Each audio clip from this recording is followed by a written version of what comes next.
بسم اللہ الرحمن الرحیم ما آتاکم الرسول فخذوه وما نهاکم عنه فانتهوا۔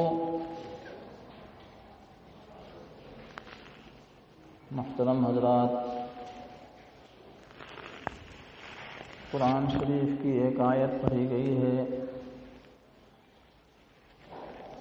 اللہ تبارک و تعالی نے اس آیت شریفہ کے اندر بیان فرمایا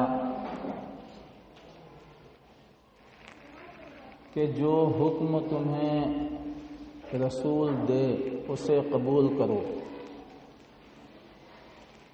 اور جس سے رک جائے اس سے رک جاؤ۔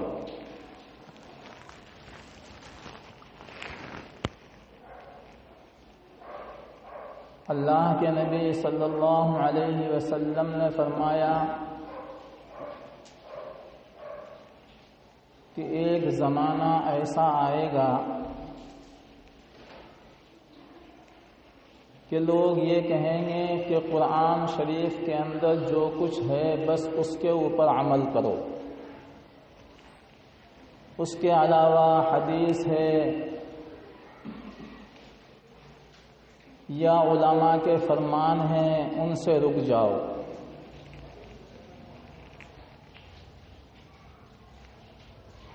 ایک صحابی فرماتے ہیں کہ رسول اللہ صلی اللہ علیہ وسلم نے ارشاد فرمایا کہ خبردار، یقیناً اللہ تبارک و تعالی نے مجھے قرآن بھی دیا اور قرآن جیسے احکام اور بھی دیے ہیں، اور فرمایا رسول پاک صلی اللہ علیہ وسلم نے کہ خبردار، ایک زمانہ ایسا آئے گا کہ بہت سے پیٹ بھرے لوگ یہ کہیں گے کہ صرف قرآن کے اوپر عمل کرو اور قرآن شریف کے علاوہ ساری چیزوں کو چھوڑ دو۔ حالانکہ اسلام کا پیغام یہ ہے کہ قرآن شریف کے اوپر بھی عمل کرنا ہے اور حدیث پاک یعنی جو جناب نبی پاک صلی اللہ علیہ وسلم نے ارشاد فرمایا اس کے اوپر بھی عمل کرنا ہے۔ میں اس کی مثالیں آپ حضرات کو دوں گا، اور وہ مثالیں یہ ہیں، مثلا اللہ نے قرآن شریف کے اندر نماز کا حکم دیا۔ اللہ نے فرمایا اقیموا الصلاۃ وآتوا الزکاۃ، کہ نماز کو قائم کرو اور زکوٰۃ دیتے رہو۔ لیکن پورے قرآن شریف کو اٹھا کر کے دیکھ لیجئے، اللہ تبارک و تعالی نے کہیں قرآن شریف کے اندر یہ نہیں فرمایا کہ فجر کی نماز میں اتنی رکعتیں ہیں، ظہر کی نماز میں اتنی رکعتیں ہیں، اور عصر، مغرب اور عشاء کے اندر اتنی رکعتیں ہیں۔ یہ کس نے حکم دیا ہے؟ یہ جناب نبی پاک صلی اللہ علیہ وسلم نے حکم دیا۔ لیکن حضور پاک صلی اللہ علیہ وسلم نے فرمایا کہ خبردار رہو ایسے لوگوں سے کہ قیامت کے قریب، اور قیامت کی علامات میں سے ایک علامت یہ بھی ہے کہ کچھ لوگ ایسے پیدا ہوں گے کہ وہ یہ کہیں گے کہ صرف قرآن کے اوپر عمل کرو، حدیث کیا ہے، علماء کے فرمودات کیا ہیں ان کو چھوڑ دو، ان کے اوپر قطعاً عمل مت کرو۔ اور آج ایسے لوگ موجود ہیں۔ ایک فرقہ ہے اس دنیا کے اندر جس فرقے کو اہل قرآن کہا جاتا ہے، وہ کہتا ہے کہ ہم تو صرف قرآن کو مانتے ہیں، قرآن کے علاوہ ہم کسی اور چیز کو نہیں مانتے۔ تو اگر وہ صرف قرآن کو مانتے ہیں تو فجر کی نماز میں 4 رکعتیں پڑھتے ہیں، وہ کہاں سے لائے؟ ظہر کی نماز میں 12 رکعتیں پڑھی جاتی ہیں، وہ کہاں سے لائے؟ عصر کی نماز، مغرب کی نماز اور ان کی جو رکعتیں ہیں وہ رکعتیں وہ لوگ کہاں سے لائے ہیں؟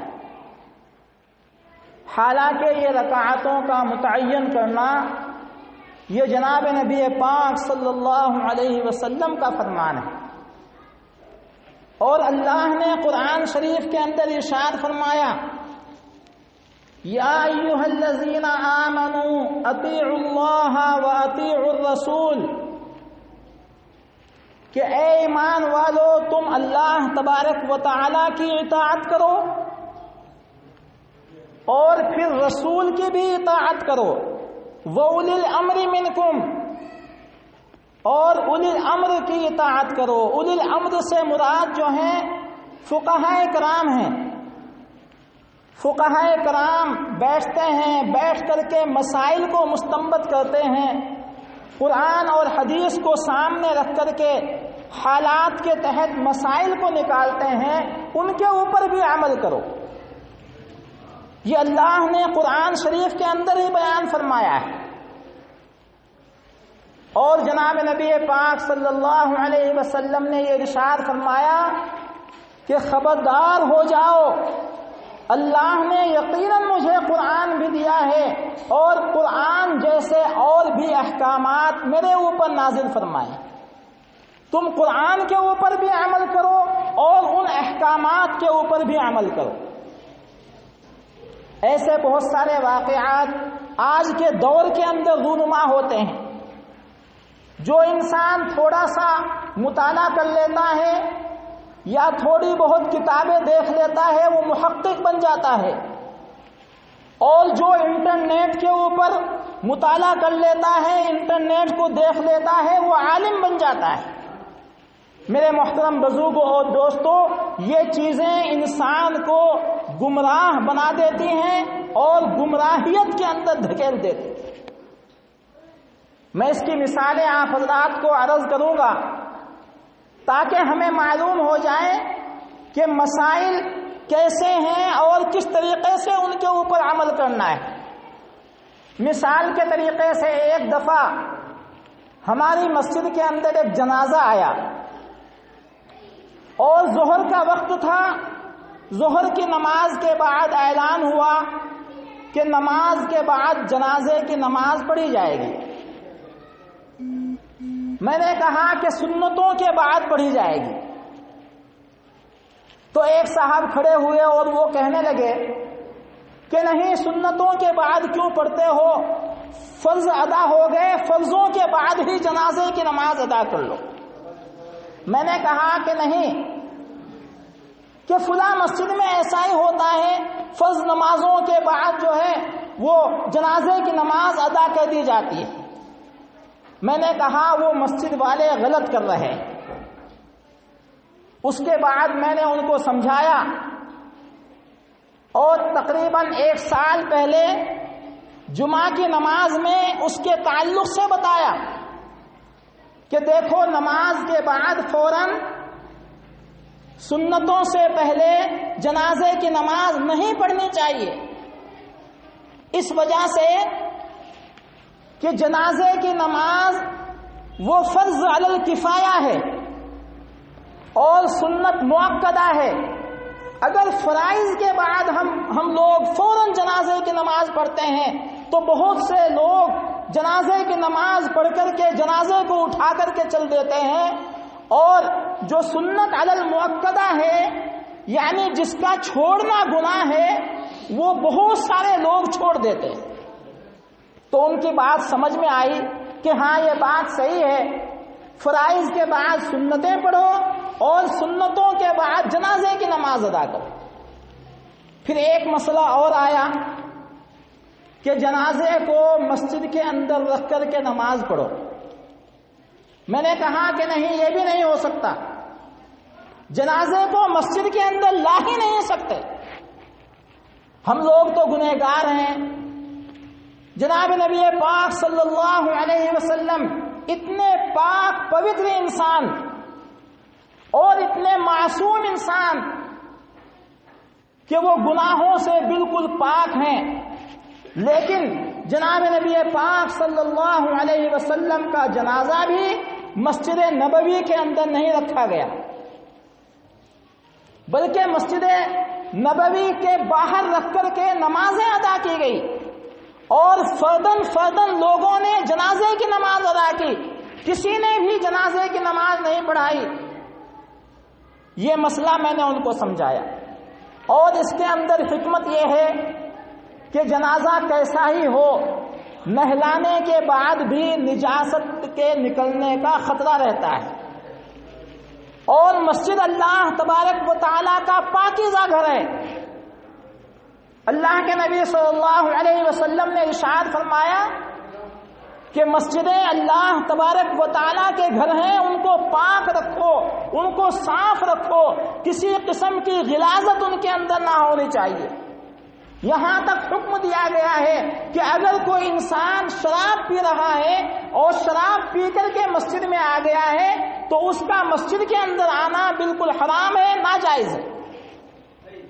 اور یہاں تک ارشاد فرمایا جناب نبی پاک صلی اللہ علیہ وسلم نے کہ اے لوگو، اگر تم نے پیاز کھایا ہے اور اگر تم نے لہسن کھائی ہے تو پیاز کھانے کے بعد اور لہسن کھانے کے بعد فوراً مسجد کے اندر نہ جاؤ، کیونکہ لہسن کے اندر سے اور پیاز کے اندر سے ایک بدبو آتی ہے جس سے لوگوں کو تکلیف ہوتی ہے، اور لوگوں کے ساتھ جو فرشتے رہتے ہیں جماعت کے اندر ان فرشتوں کو بھی تکلیف ہوتی ہے۔ اس لیے جناب نبی پاک صلی اللہ علیہ وسلم نے ارشاد فرمایا کہ لہسن کھا کر کے اور اسی طریقے سے پیاز کھا کر کے فوراً مسجد کے اندر نہ ہو۔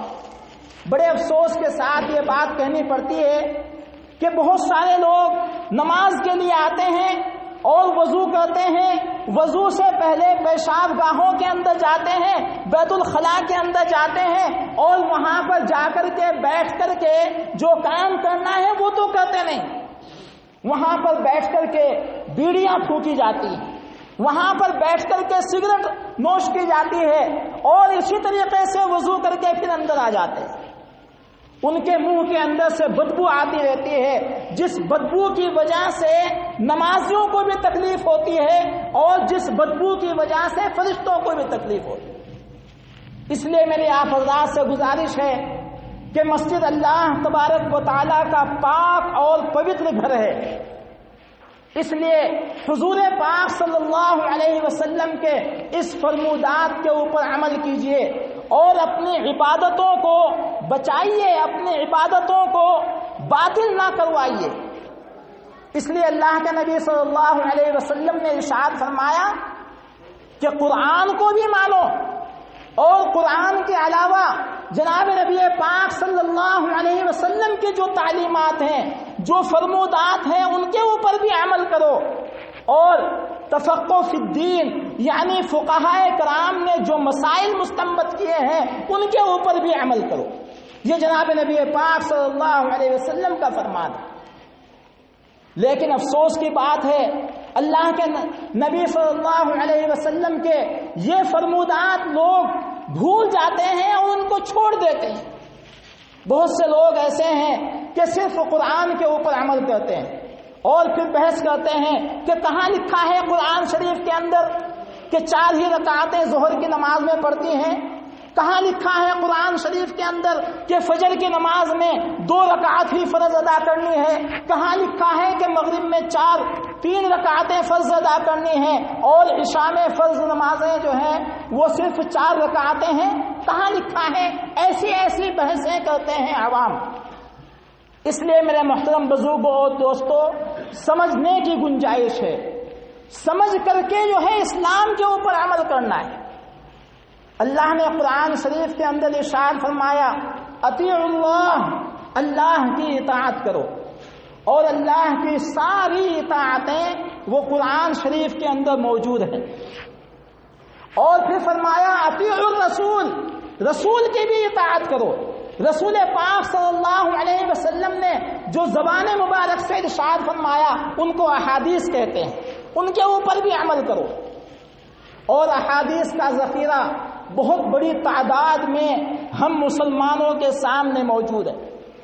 احادیث میں صحیح ستہ جن کو کہا جاتا ہے، بخاری شریف ہے، مسلم شریف ہے، ابو داؤد شریف ہے، نسائی شریف ہے، ترمذی شریف ہے، اسی طریقے سے اور بہت ساری کتابیں حدیث کی موجود ہیں۔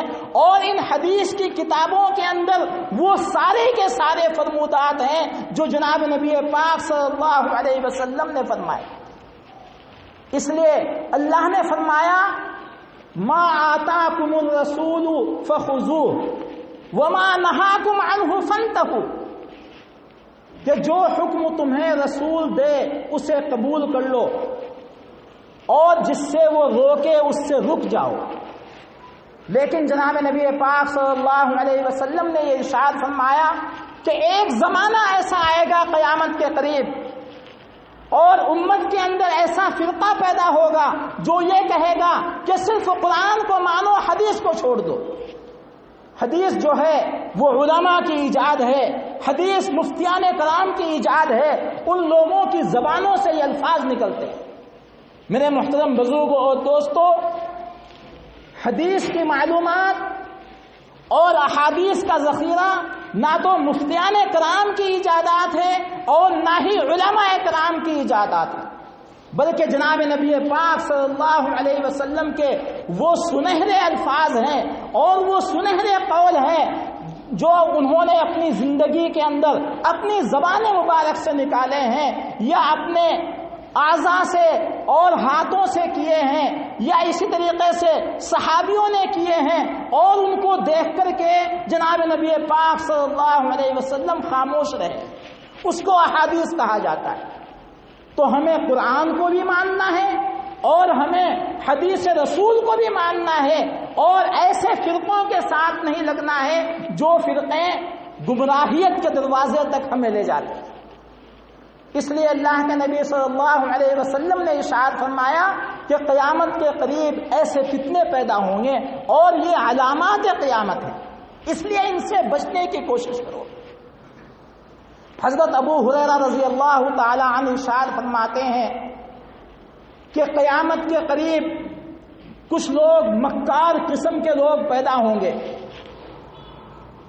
اور جھوٹے فریبی لوگ پیدا ہوں گے، اور وہ نئے نئے احکامات اسلام کے اندر داخل کرنے کی کوشش کریں گے، اور ان کی نئی نئی ایجادات ہوگی جو معصوم مسلمانوں کو سمجھانے کی کوشش کریں گے۔ اے لوگو تم ان کا ساتھ مت دو، یہ جناب نبی پاک صلی اللہ علیہ وسلم کا فرمان۔ ایسے بہت سے لوگ گزر بھی چکے ہیں، میں مثال دوں گا آپ حضرات کو۔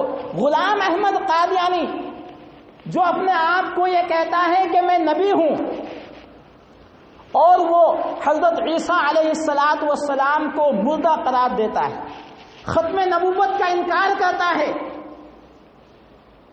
حضرت عیسیٰ علیہ السلام کے تعلق سے کہتا ہے کہ وہ تو انتقال کر گئے، حالانکہ ہم مسلمانوں کا عقیدہ یہ ہونا چاہیے کہ حضرت عیسیٰ علیہ السلام آسمانوں کے اوپر اٹھا لیے گئے، ان کو ابھی تک موت نہیں آئی، بلکہ وہ قیامت کے قریب آئیں گے اور جناب نبی پاک صلی اللہ علیہ وسلم کی شریعت کے اوپر چلیں گے، اور اس کے بعد ان کو موت آئے گی۔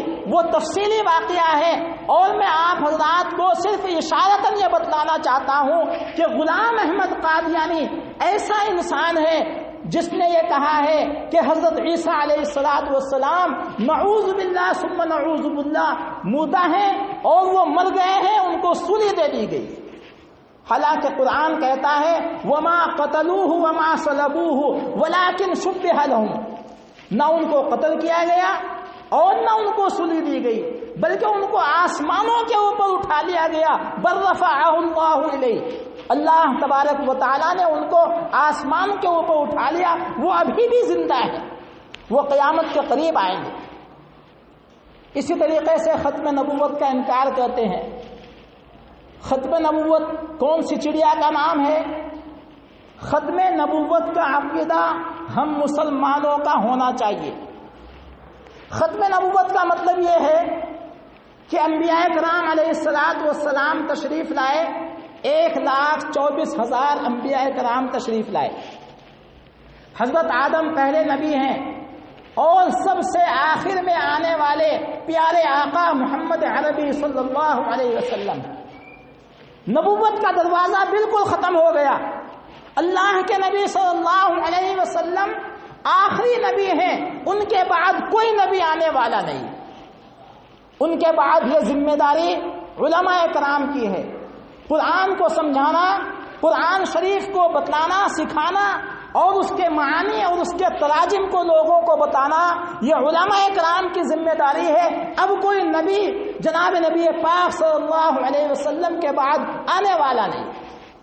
لیکن وہ غلام احمد قادیانی یہ کہتا ہے کہ ختم نبوت ابھی تک باقی نہیں ہے اور ابھی تک جو ہے ختم نہیں ہوئی ہے، اس کا جو ہے انکار کرتے ہیں۔ حالانکہ ہم تمام مسلمانوں کا یہ عقیدہ ہونا چاہیے اور ہمارا اسلام، ہمارا ایمان تبھی تک مضبوط ہے جب تک ہمارا عقیدہ یہ ہے کہ حضور پاک صلی اللہ علیہ وسلم آخری نبی تھے، ان کے بعد کوئی نبی آنے والا نہیں۔ اللہ کے نبی صلی اللہ علیہ وسلم نے اپنی زندگی کے اندر ارشاد فرمایا تھا کہ میں آخری نبی ہوں، اگر میرے بعد کوئی نبی ہوتا تو وہ عمر رضی اللہ تعالیٰ عنہ ہوتے، لیکن عمر نبی نہیں بنے، اس وجہ سے یہ نبوت ختم ہو گئی جناب نبی پاک صلی اللہ علیہ وسلم کے اوپر۔ تو حضور پاک صلی اللہ علیہ وسلم نے ارشاد فرمایا کہ ایسے مکار اور کذاب دھوکے باز لوگوں سے ہوشیار رہنا، وہ لوگوں کے عقیدے کو خراب کریں گے، مسلمانوں کے عقائد کو خراب کریں گے اور ان کے اسلام کو خلط ملط کرنے کی کوشش کریں گے۔ اس لیے میرے محترم بزرگوں اور دوستوں، قیامت کے قریب قسم قسم کے فتنے جو ہے دنیا کے اندر آئیں گے، ان سے ہم لوگوں کو جو ہے ہوشیار رہنا ہے، اور یہ علامات قیامت ہیں جو میں آپ حضرات کے سامنے عرض کر رہا ہوں۔ اللہ سے دعا ہے کہ اللہ تبارک و تعالی ان تمام چیزوں کے اوپر اور ان عقیدوں کے اوپر ہم سب کو عمل کرنے کی توفیق عطا فرمائے۔ آمین۔ وآخر دعوانا ان الحمد للہ رب العالمین۔